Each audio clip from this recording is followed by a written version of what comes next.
Life is extremely difficult, extremely difficult, extremely difficult. When you were born, you came to this world. This world is full of obstacles and tests. It is a testing ground. It's like a school. Every week you have an examination at the school. Every week you have a test. Every day some people have tests. If you go to a top private school, they will test you every day what you did yesterday. So this is the best. The dunya, Allah is going to test you one after the other. Every day you will be tested what you did, what you learned the previous day or earlier in that day, or what you know. Allah will test you. He is emphasizing it so strongly. We will definitely test every single one of you. It's going to be test after test after test.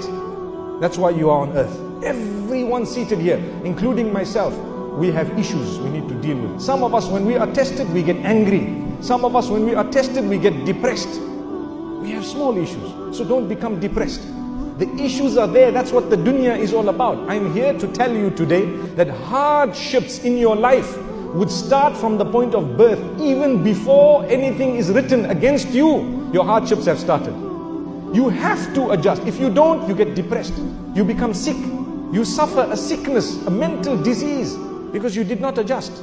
You have to adjust. When you lost your job, or your salary went down, or they were retrenching people and you had to go, for example, don't be depressed. Make the most of what you have. Some of the people who are the healthiest and wealthiest are from among those who one day they suffered a dip and then they came up.